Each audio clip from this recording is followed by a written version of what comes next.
On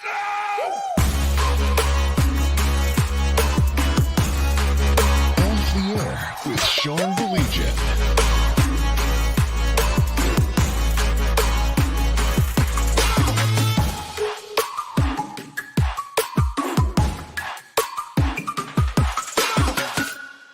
Hey, what is up? So glad you could join us. Shep, Sean, here you are. Shep and Sean here on a Wednesday afternoon. Shep, I'm going to get right to it. Wings got a much-needed win last night. I think I told you yesterday or Monday, I went to the game as a fan. Mm-hmm. I don't get a chance to do that much anymore. Had a blast. Yeah. Honestly, that is such a nice arena. Love it. And they did it right. Every time I'm down there and you walk through that plaza, I daydream to myself how stinking cool that'll be for a playoff game.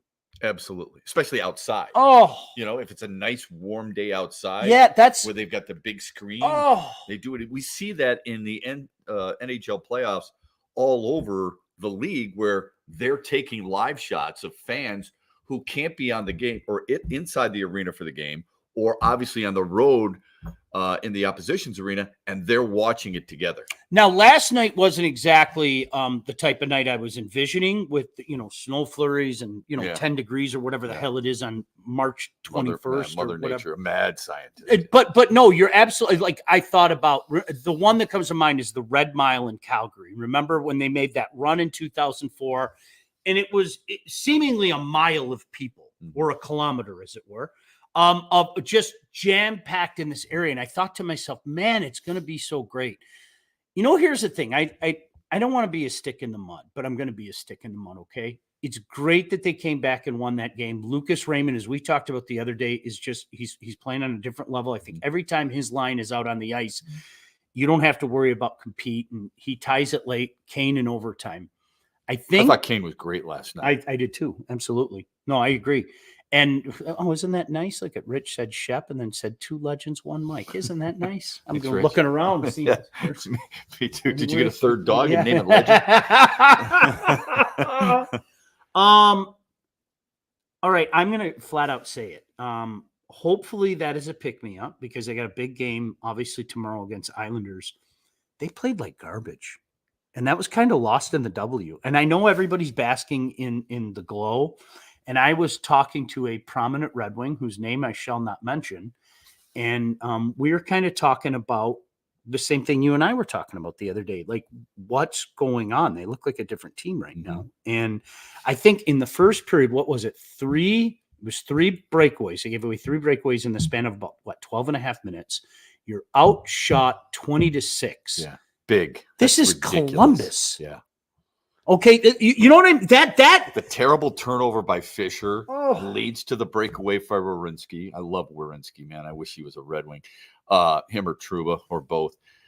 It just, they're down 2-0. Granted, you're right. I mean, they come back, they tie. There's something to be said. Like I hear exactly where I could feel it when you said I don't want to be a stick in the mud. Just because you win. Doesn't mean you played well, and just because you lost doesn't mean you played poorly. Amen. It goes both ways. Yeah. Amen. I couldn't agree. And it was kind of funny because I was with my buddy Ted. Hey Teddy, and we were literally sitting there, and he goes, I hope that's the type of win that can get them out of the funk. And to their credit, they were all talking about that in the room after the game. I saw a lot of the comments, and I was watching Bally and seeing a lot of the comments, and the guys talking about, okay, maybe this is, the start and we can forget about what happened. That's great and wonderful, but it starts with playing 60 minutes. And you're going to get away with that against Columbus. There's no doubt about that. They're one of the worst teams in the league. But you do that against, Carolina will kick your ass. Right? Yeah. Oh, and Carolina was really good. It'll be 4-0 like that. Yeah. They're going to make you pay for your mistakes. So again, they stop the bleeding, give them credit, full marks for Lucas Raymond, full marks for obviously Kane. Yeah. I thought you got to give James some credit as well. That hasn't been an easy situation, but Shep, let's not forget there were some issues against a team like the Columbus Blue Jackets. I am worried. I'm not afraid to say it. I'm worried about this team right now. Granted, they leapfrog back into the second wild card in case people were wondering a little bit. But I'm watching all these other games. Like I'm watching Boston, and I know it's not necessarily fair because they're the top team in the East, at least record-wise. I'm watching Boston, and you see Pasternak score, the hat trick again. I think it's his second of the season, 17th of his career. I'm watching Winnipeg, and I love watching Winnipeg. Mhm. I think they are dynamite. Kyle Connor scores his 30th goal from a really tough angle, right? You see Mark Scheifele with a hat trick there. And then I'm watching Colorado, and Ratnan gets a hat trick. Yeah. And Colorado is dominant. And I know Colorado's in the West, but I'm thinking to myself, holy mother. I mean, they look like different leagues. I agree. Oh, my gosh. And as I mentioned, Carolina's so good. They've won 9 of their last 11. That's a team that's going to threaten the Rangers right now. And I think the Rangers are really good. I enjoy watching the Rangers too. There are so many good teams at the top in both the East and the West. Folks, look at the West. I mean, Dallas, Colorado, Winnipeg, all vying for the Central Division title going into play last night, all had 91 points. And then you looked at Vancouver in the Pacific. They led the West in points until last night. And then you look at the East, and with Florida, you've mentioned Florida before, Florida and Boston and the Rangers and Carolina, Detroit's just not even close. I mean, they're not even sniffing their skates. I swear to God, we did not talk about this ahead of time. Do you know? Yeah, I just walked in the door. No, the analogy that I brought up last night, it was like the Lions back in the day. When the Lions were on at 1 o'clock, it was almost like the JV was on. And I'm not being mean. I mean, we lived it, right? Yeah. The JV was on, and then that 4 o'clock game came on Fox, and it might be one of the years where Dallas was really good, or Washington, or the Giants, and that's the way. Carolina was my preseason pick, but I got to be honest with you, as the season's progressed, I love Florida right now. Love Florida. I think they're playing that playoff style. But you're absolutely right. It's nice that they won, and I don't honestly. I hope we're not raining on anybody's parade. They needed that win. They put themselves in a position where they can, further stick the knife in Patty Waugh because. Islanders started so hot with him, and now they're on a little bit of a swoon. I still don't know how Washington's doing it. They have 2 more games remaining against Washington head-to-head. That's huge. And Washington's got a game in hand. Yes. Or 2 games in hand, I think. But Shep, those are the things that really I'm just waiting for it to turn. Like, folks, have you watched Nashville at all? So Nashville's got at least 1 point in 15 consecutive games. I just don't know if Detroit can do something like that. Yeah. Now, the 7-game winning streak, or the 6-game winning streak, I should say, was all fun and it was enjoyable. I don't think we got ahead of ourselves. They were playing really good hockey.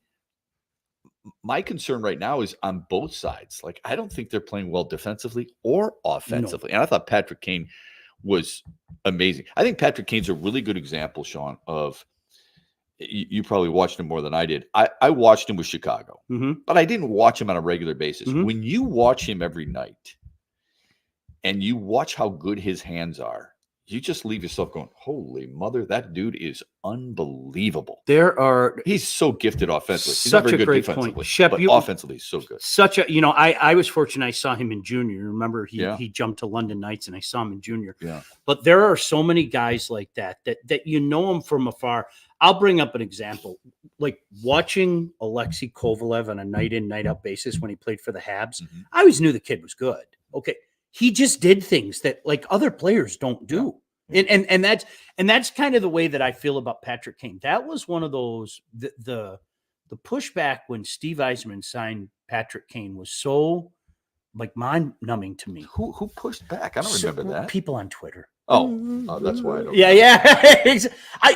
Where was the loss? There is no loss. There was no loss whatsoever. If it didn't work, what did you lose? Nothing. Yeah. And if it did work and you weren't winning, you could have possibly traded him. Bam. Okay. There was no loss. And if it does work like it is right now, I know it's only 15 goals, but I think he makes a difference. I think his vision is unbelievable. His skill set is something. I don't think there's anybody else on this team who has his skill set, even at his age. I think they should be talking about an extension with this guy. Somebody asked that question. By the way, Paul said, great to have you guys back together. Thanks, Paul. Shep, do you remember UAD Paul from back in the day? I do, absolutely. APAP's neighbor. Yeah. Oh, great stuff. Right. DJ Chris, what's up? What up, Doe? Glad to see you. Nick said 20 shots on goal after 1. Raymond is the only guy showing up right now. Paul said, what about Newsy and Jeff change places again? Jeff will get the boys motivated, playing with more structure. I wouldn't say Raymond's the only guy showing up. Just because a guy's scoring doesn't mean just because a guy's not scoring doesn't mean he's not showing up. I think Kane has been pretty steady. I think Sider has been pretty good. Okay. But there needs to be more. I mean, you've got to lug some other guys along with you, and I'm not seeing it right now. No, the thing, and I know I brought this up Monday, and boy, it was showing itself last night for a while, is the only time that the Red Wings were offering some pushback is when Lucas Raymond's line was on the ice. I mean, honestly, that was the one line to me, Shep, that was competing. Now, as the game progressed, the second period was infinitely better than that first period. You know, they had that period of time. They almost looked like Mike Babcock's puck possession wings. Like they were controlling play in the attacking zone and everything. And then the third period, it fell apart. But yeah, that second goal to Raymond, the way they moved the puck, Kane goes down low, that's the stuff in front. That's beautiful. That's the stuff that you want to see. But back to the Patrick Kane thing. Mm-hmm. This is why it's really important. None of us can really do it. It's really hard, but it's really important to keep it in perspective about certain players. You grow much more appreciative of those players when you see them on a regular basis. 100%. Remember when we had the conversation about either Mike Trout or Miguel Cabrera winning an MVP? Yeah. Right. And we, of course, thought it should have been Miguel Cabrera, even though Mike Trout at the time was the best player in the world, not just the Major League Baseball, but in the world. And you could have made the case that he should be the MVP just about every single year. We didn't see him every single day. 100%. All right. When you see a player every day, you grow a better appreciation, or you happen to see their warts a little bit more. Really quick story. Herb Sendick was the head coach, I believe, at Arizona State. It could have been NC State. I forget exactly where. He went to John Beilein before, I think it was NC State. He came to Ann Arbor and said, give me some advice about coaching my son. Because Beilein coached Patrick at West Virginia. And he said, you have to keep in mind, you know your son better than anybody else. You see his warts every single day, where all the other players, you're seeing them for 3 hours a day, right? You have to try and keep that in perspective. That's a hard thing to do. 100%. You know, you're out there watching Jack skate on the ice. Who are you watching? You're not watching Timmy and Tommy and Billy and Joey and Crystal. You know what? You're watching only Jack. Yep. So you see what he's doing well, but what he's not doing well. So that's what we do with our athletes. No question. So oh my gosh. Fill in the blank. I don't care who it is. We're seeing him every day. That guy can't do this. Then you go to another market and they'll go, I'd take that guy any single day of the week. Right. Right? Yeah. It's amazing how that works out. Yeah. Hey, very quickly, let me tell you about our friends with the Rockers. Did I mention the playoff bound Rockers as well? Congratulations to the Rockers for that. This weekend, catch the Motor City Rockers as they hit the road to face off against the Columbus River Dragons in an electrifying 3-game series. Do not miss a second of the action. Tune in to the River Dragons YouTube channel to stream the games live. Mark your calendars. How about this? Friday, 7:35, Saturday, 7:05, Sunday at 4:05. Get ready for a thrilling weekend of hockey, and the Motor City Rockers will be back in town at Big Boy Arena next week. Shep, it's so funny because like when you are quote unquote scouting a player, or even you forget about scouting a player, even you in the Big Ten, okay? Gosh, you bring up such a good point, because I think what happens is you go see a guy once or twice a year. Right. And maybe in that once or twice a year, he didn't play well. Right. And you're left to sit back and go, I don't know what. I'm going to give you an example. Cam Fowler. Okay. Yeah. I saw Cam Fowler from Farmington Hills. Yeah. I saw Cam Fowler 3-4 times with Windsor Spitfires. Okay. He was okay. Yeah. And so people would ask me, well, what do you think about Cam Fowler? And I was always quick to say, I saw him 4 times. Okay. I don't understand what the buzz is. I get that with young defensemen, you're buying on the potential, and young defensemen usually take a little bit longer to develop. You know, it's not very often that you see a guy like Drew Doughty jump into the league and just say, I'm here, I'm ready to dominate, you know, day one. Yeah. You know, it takes some time. So, you know, I put it with all those, you know, precursors, if you will. Lo and behold, the guy goes like that and has had himself a fantastic career. So that's, to your point, a lot of times, I hear guys talk definitively about that which they've seen 2-3 times. Yeah. Well, that's 2 or 3 games out of 68. Right. Like, come on, man. You're not that's like such a small portion. Why do you think it takes defensemen a little bit long? Like Werenski and Jones immediately inserted into that Columbus lineup. It didn't take them long. Mhm. Lidstrom didn't take that. Lidstrom's a bad example because he's the greatest of all time. But what is it about that position that is similar to the quarterback position in football? Mm-hmm. I suppose any position in baseball, and perhaps even left tackle in football. I've heard people say this, and I actually heard a guy compare it to almost a tight end in the National Football League. There are too many moving parts going on at the same time. You have to think about this, you have to think about that, you have to think about this. Mm-hmm. And so development by the rule of thumb for a defenseman is always supposed to be a little bit longer. And I think a lot of times you see a guy get drafted, right? Mm-hmm. I'll use Quinn Hughes as an example. Oh. The best thing that could have happened for Quinn Hughes, good as he was at the NTDP, okay? And I saw him both his years there. Mm-hmm. The best thing that could have happened is wait. Go play at Michigan. Go play at Michigan a year, maybe 2, and then jump to the National Football League. Because, number one, the speed of the game is going to pick up when you're in the National Hockey League. Right. So you're already trying to, acclimate yourself to the speed, and then you have to think about 200 feet of ice. Right. I mean, guys are men. Yeah, that's so. Not that they're not at Michigan or the National Team Development League. They're really good too. Don't get us wrong, but it is a massive jump.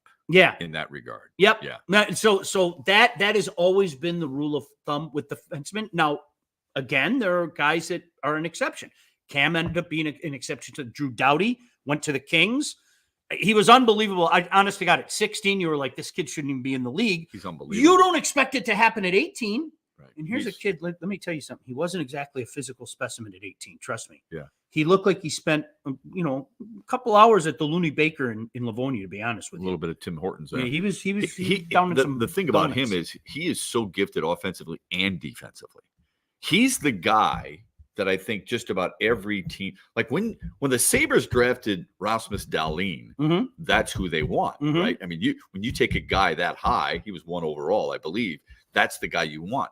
But remember, those are the players. Hockey's so unique. All right. I think it's very similar in baseball, to a certain extent, football too. We see a lot of guys in basketball play college basketball. So we got a pretty good idea. This is who I want the Pistons to take. Although with more and more foreigners, we don't necessarily see their tape, right? How many people saw Victor Wembanyama? Hockey, we hear names. Mm-hmm. We've got to get Alexis Lafreniere. Mm-hmm. Well, he did score his 20th goal last night for the Rangers, but still, he's not necessarily.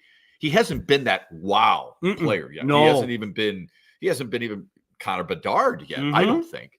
But you want the Steven Stamkos, you want the Nathan McKinnon, you want the Connor McDavids. I know there's not a lot of them out there, but that's who you want. When we see those names, we're like, this is who we got to have. But we've never seen them play. It's the same thing in baseball. How many people out there watch college baseball? So did you really see Spencer Torkelson play at Arizona State? No, you didn't see that. You had no idea. Well, and that's most people. I'm saying. That's what the Tigers were doing for a few years. I think under Al Avila, is you were selling hope. Yeah. I mean, that's what it was. And listen, there's nothing wrong with that. Just accept the fact that it's hope. And sometimes hope isn't the best strategy. And, all those names, some of them weren't going to pan out. That's just the way it is. I love your quote. I give you credit for this all the time to this day. I heard you say it probably 15 years ago, and it stuck with me. And unlike other people in this business, I always believe in giving attribution. We throw the word great around too often. I love that quote. I tell you all the time. Yeah. You know what? Back to your point about, say, Lafreniere or really some other guys. We throw the term generational talent out there way too much. Sure. It's okay to be a good player. Yeah. It's okay to say I went number 1. I didn't turn out to be the next Crosby. I didn't turn out to be the next thing. Dylan Larkin. Okay. I always go back to Dylan Larkin. It's okay that Dylan Larkin is not Steve Yzerman. Right. He's not Sergei Fedorov. He's not Nick Lidstrom. It's okay. Yeah. I'll take him on the team. For sure.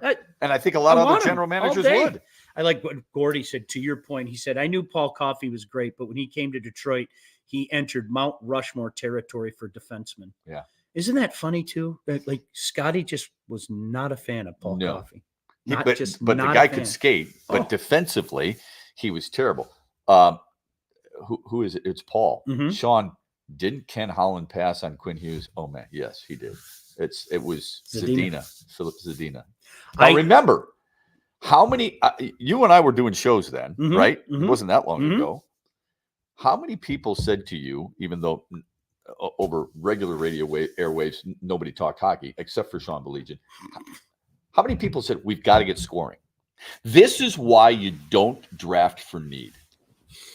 It's a great example of you draft. Now, if he was that player on that board ahead, Quinn Hughes, that should concern you more. But if you're drafting strictly for need, you and I talk to fans all the time with the Lions, for example. What do you think they're going to do? I'm not sure, but I like this guy, this guy, this guy, this guy. You can bring up Kool-Aid McKinstry, you can bring up Chop Robinson, whatever. And then the response is always, all I know is we got to draft a defensive lineman. Why? Yeah. You're trying to tell me if I'll just use those two. If Kool-Aid McKinstry is 6 on your board, probably too high, but let's say 6 on the board, and he's available for you, you're going to take a defensive lineman just because you need a defensive lineman? Understand it. Hell no, you I don't understand it. I like you don't have to put an order of needs. I think Brad Holmes showed that last year. You order by player, Right? Exactly. not needs. Paul can vouch for this. I told anybody that would listen, and full disclosure, I saw both of these guys play that whole year. I saw Brady Tkachuk, and I said I would go to war with Brady Tkachuk every single day. Awesome. And Quinn Hughes is the National Hockey League today. This is where the league is going. You have to have that guy that can move the puck, that's going to play 200 feet on your blue line. You have to. Cale Makar, anybody? I mean, that's the National Hockey League today. Sure. And that guy was sitting right there in your own backyard, and some way, somehow, they went past him. Do you think Vancouver's got 92 points without him? Absolutely not. How about the other Hughes? The two Hughes brothers in New Jersey both had 2 dimes last night. Mm-hmm, mm-hmm. They got a win last Shep, night. I'm telling you, they look good. It is amazing, what the NTDP is doing. I love it. You see it a lot develop. Though. Not enough people go and watch. Yeah, they should. I miss doing the broadcast. I'm not going to lie to you, but it's 3 miles down the road. I love going and sitting in the crowd and just watching these kids. They got 2 kids this year, that'll go first round again. Okay. I count on it. I really like. Where are they from? Cole Minnesota. Hudson. I think Hudson's from New York, and the other Cole, I think he's from Minnesota, right off the top of my head. But Cole Hudson, you might remember if you watch a junior, Lane Hudson, same kind of that Quinn type player, smaller defense, move the puck. That's the league today. That's the National Hockey League. Do we judge too many athletes based on their stature? Yes, 100%. All right, I'm going to give you an example. So my buddy, who I interviewed a couple weeks ago, you might remember him in Northern Michigan, Mark Buffet. Oh, absolutely. One of my for the Orlando Solar Bears. Look at you. That's right, the voice of the Vipers. So he's like one of my great friends. Really good player. So when I was younger, I always used to say to him, because he was such a good player. He was 5'9". He wasn't 5'9". He was 5'9". And I always used to say, so I'm 6'1". I'm not doing anything with my size. You want it? I'll just give it to you. I'll take your 5'9". You give me 6'1".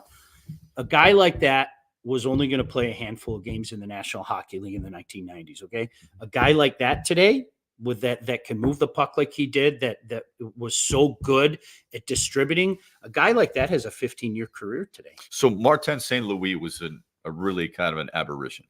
I think so. I think there are a few guys that there are always exceptions to the rules, and today Paul Correa wasn't a big guy. No, he wasn't. Today though, you got guys. I'm convinced that guys like DeBrincat and Cole Caulfield wouldn't get the chance 20 years ago. Convinced, no matter how much they score. I'm convinced those guys wouldn't get the chance 20 years ago. That's just, if you remember, especially the early 90s, it was all about the big power forward. Everybody wanted the big power forward. Cam Neely, Eric Lindros. It was, size and big and everything. And, the Wings kind of showed something, about how well that worked out in the 97 finals. Yeah. The Legion of Doom. How are you going to stop the Legion of Doom? Well, So Pretty when does easy, it actually. when do things shift in sports? Because look, that was the same way for defensemen too. Mm-hmm. Everybody wanted Scott Stevens. All right.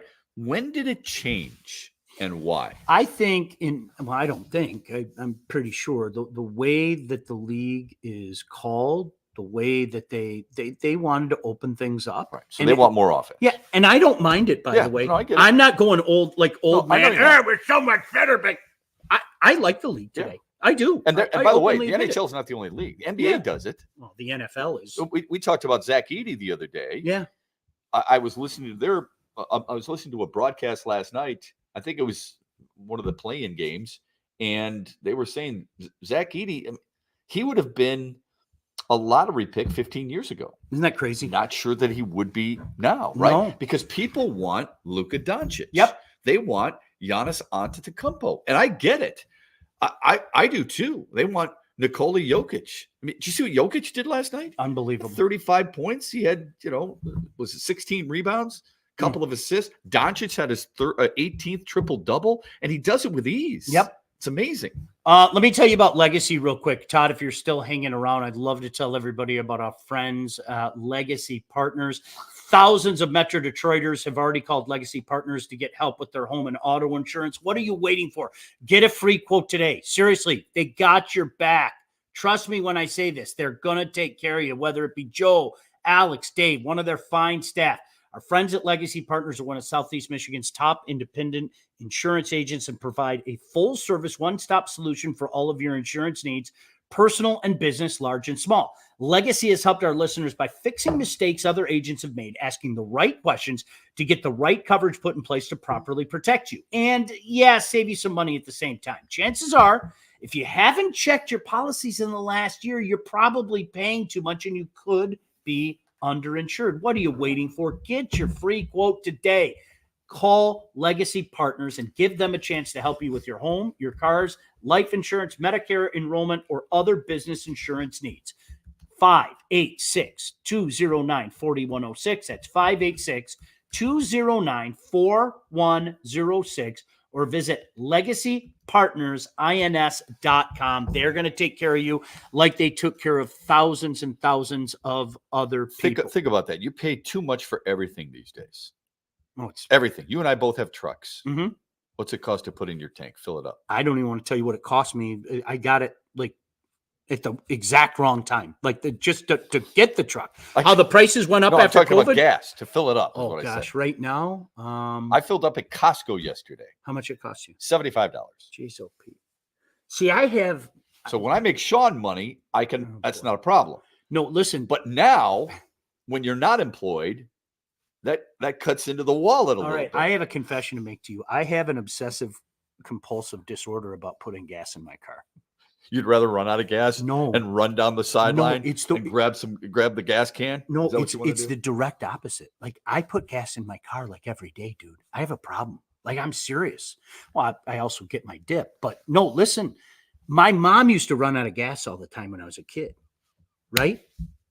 Like I didn't know that. no, listen. Sean, wait here. Here's your binky. Here's your blanket. I'll be right back. I passed a mobile station about a quarter of a mile back. So my dad, she would call and go, John, I'm out of gas. I'm at 7 and Inkster. And my dad, the old cop, you know what?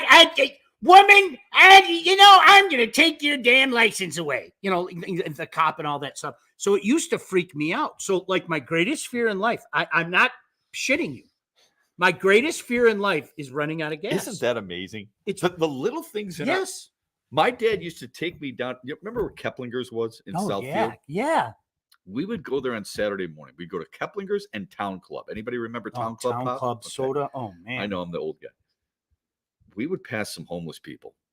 Freaked me out. And I swore it's still to this day. I think it's part of the reason, you want to work so much. It scares the hell out of me. Yeah. It scares the living hell out of me being near there.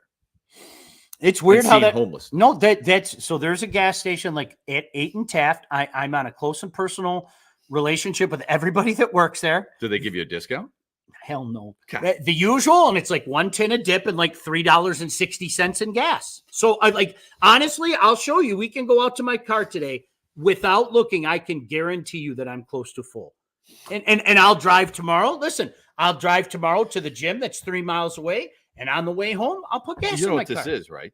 It's a problem. This is the version of Cheers. Instead of Norm walking into a bar getting a beer, it's Sean walking into a gas station asking for a fill-up and a tin of chew. There he is. That's what it is. They just Are fired you trying to tell me I'm not a producer for a sitcom? Do you see? Kristen said, "A true story. I'm terrified of running out of gas. I'm not. That's not. I'm not even being funny." Ryan, She's working. My mother burned the garlic bread every damn time for spaghetti night. I have never burned the garlic bread in the oven.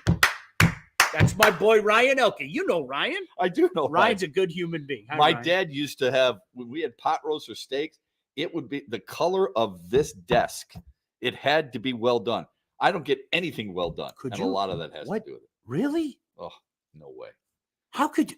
I'm not eating a tire. It's a hockey puck. What do you do? I You know. have beautiful steak. I and know. you do- She what- just I don't- scores. I Come don't on. get it.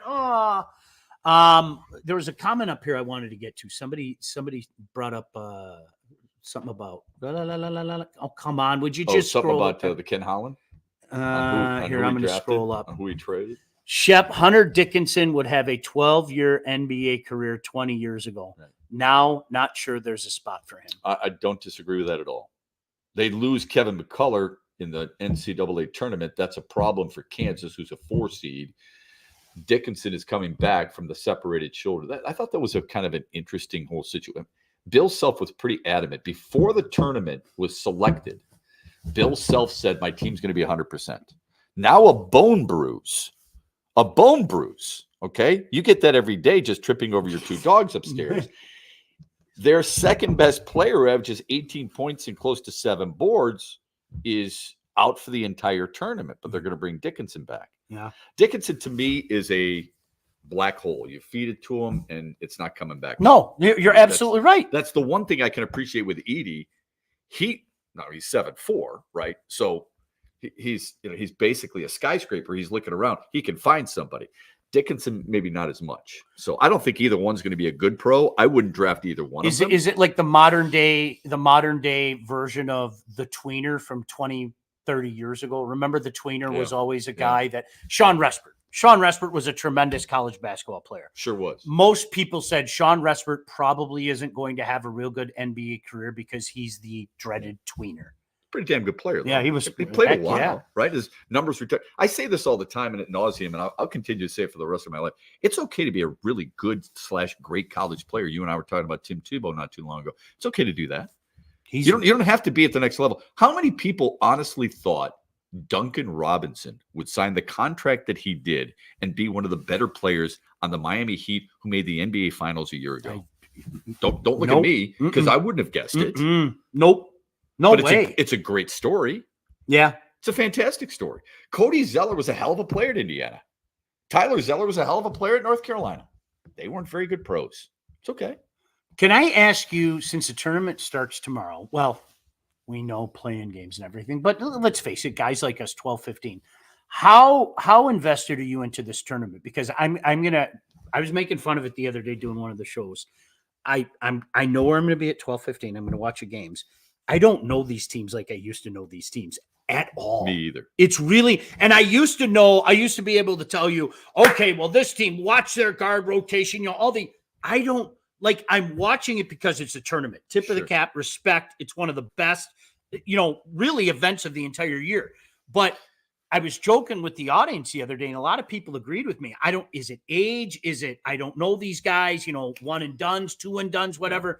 Shep, I don't know these teams. I follow coaches probably closer than I do players, right? In the NCAA. Yeah, it's crazy how that works out. What do you think of State's chances? All right, so if what people say about Mississippi State is true, because one of the things that I detest this time of year is in a 72-hour span, everybody becomes an expert.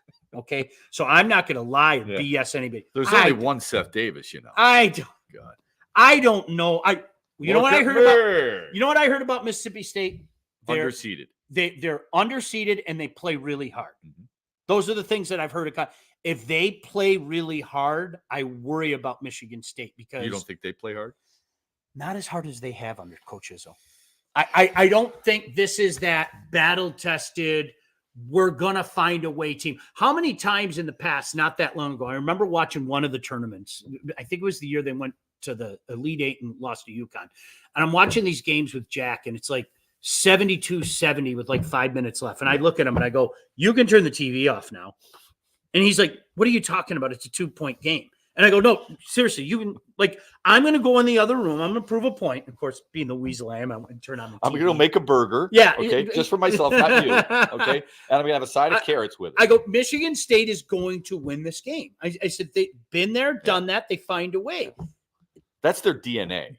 Right. That's what they're. And I don't think this team has that. I would agree with that. I don't think I don't know. I'm not going to claim to know much about Mississippi State. It's hard. There are certain coaches and certain players, it's more about pros, right? Who you trust. Yeah. There are certain coaches you absolutely trust. Last night, I'm watching Virginia play, and it's not that nothing against Tony Bennett, did win a national championship, also lost the year before as a 1 seed to a 16 seed. They get down double digits. I'm like, this game's over. Yeah. And they're playing Colorado State, by the way. And I said, this game's over. And a coworker looked at me and said, what do you mean? I said, they can't score. Mm-hmm. It's not even just Tony Bennett. It's their system. It's their players. It's who they are. Mm-hmm. I don't trust them. Michigan State, you trust Tom Izzo. I don't know if I trust the players. That's where I'm at, 100%. Look at this. How about this, Jim? I'm wondering if Shep was sentenced to doing this with Sean as part of a plea deal work release program. He's got one of those tethers on his feet. Oh, am I supposed to be in jail? Yeah, he's got one of those tethers on his feet. Jeremiah. Just so you know, I enjoy it because, first of all, I like seeing Sean's wife, Kristen, more than I like seeing him. Then I probably like his 2 dogs. But, I mean, this is fun for me. So I need some fun in my life. Absolutely. Jeremiah, who watches Michigan State quite a bit, I won't tell everybody how, Jeremiah said 0 chances Spartans make the second weekend. I would agree with that.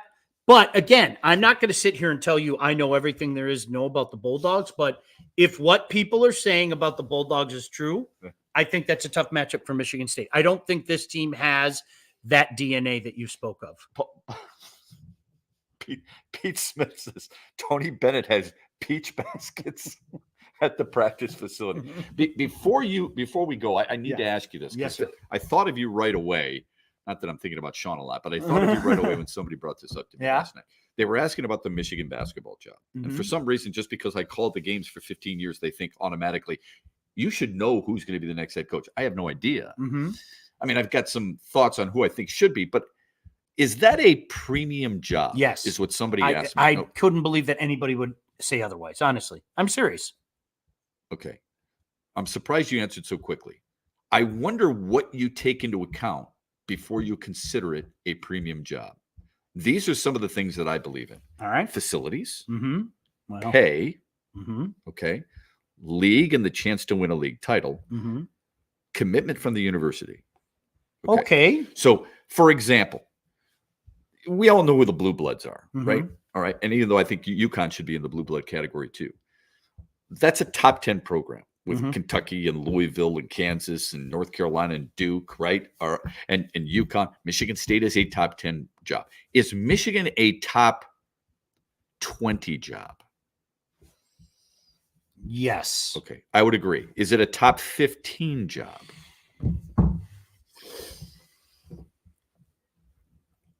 Yeah, sure. So I don't believe it is. I see. That's where could you tell my hesitant from a head coaching standpoint is all I'm saying. All right. Was it before? You bet it was. Yes. Is it now? I don't believe it is. And then I asked this person who I trust, and we have good conversation. Purdue, Illinois, Ohio State, are those better jobs? I don't know the answer. I'm just wondering what people's opinion are.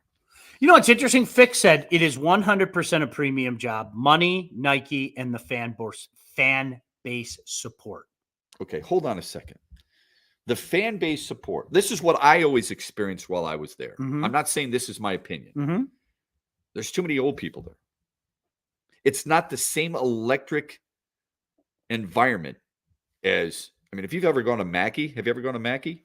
It's unbelievable what goes on there. Breslin, loud. Indiana, loud. Those are the three. Mackey, Breslin, and Assembly Hall at Indiana. Those are the three loudest arenas in the Big Ten, my opinion, based on my experience. How loud does Chrysler get? There were times during their magical run, they're beating a Big Ten team by 20 points. People are getting up and leaving with 5 minutes to go. There was a game where it was close and people are getting up and ready to go. So I'm not sure that's necessarily the case. Now, from a money standpoint, yes, Nike, really good point. Facilities are beautiful. Absolutely. Always going to be secondhand because it's a football school. Yeah. No doubt. No, So it's just something I was wondering. no, I think it's a good question. Let me tell you about legacy before we get out of here. Okay. I also have to tell you about Lindsay Broadwell because she's cool. If you are ready to take charge of your financial future, you need to look no further than the Wealth Advantage Group. Those two handsome fellas right there, located in historic downtown Northville, owned by those two handsome brothers with over 20 years of industry experience. They understand that your financial goals are as unique as you are. That's why they offer personalized expert guidance to help you navigate the complexities of financial planning. Now, whether you're saving for retirement, getting ready to sell your company, or already in retirement, they can help guide you through every step of your financial journey. They work with clients through all stages of life and have clients in over 20 different states. The investment world, it's a complex one. So if you are ready to start taking your finances more seriously, now might be the time to work with a couple of experts. Reach out to those fine young lads right there, the boys behind the Wealth Advantage Group, 248-773-8574, or visit their website at www.thewealthadv.com. Jim said thoughts about Edvinson's play last night. It's going to take time. I think you can't. There's another example of what we were talking about earlier. To think that a defenseman is just going to come in there. They're few and far between the guys that are drafted and come. Listen, Mo Sider still has a ceiling. As good as he is right now, I think the best is yet to come for that kid. I really do. I think the world of that kid. I'm not joking. I would like to see them continue to play Edvinson, though, wouldn't you? Yes. I don't think being in the AHL is helping him at all right now. Yeah. That's just one man's opinion. Jeremiah, Shep, there are M fans and alumni all over this country, and they love their school. Jeremiah, you're 100% right. Experience it every time we went to New York and California. It's home field advantage / home court advantage every single time. But I think there are a lot of people who, obviously the football school first and foremost, and I get that. I just wondered the perception of people have of Michigan basketball right now. I think John Beilein's era reminded a lot of people younger than us what Michigan can be, because there was a long period of time between the Fab Five and when John came there where all they knew was you had a front row seat for it. I don't have to bring it up to you. I think that era reminded people what Michigan basketball can be. Just one man's opinion. Yeah, and I think that it also reminded them how good coaching can make a difference. Something else. Yeah. All right, before we get out of here, let me talk to you about Lindsay Broadwell. When it's time to get your new house, you're buying, you're selling, both, whatever, you need to contact the right person. The person that I recommend is Lindsay Broadwell. Your house is probably the biggest investment you'll ever make, and that's why you need a pro.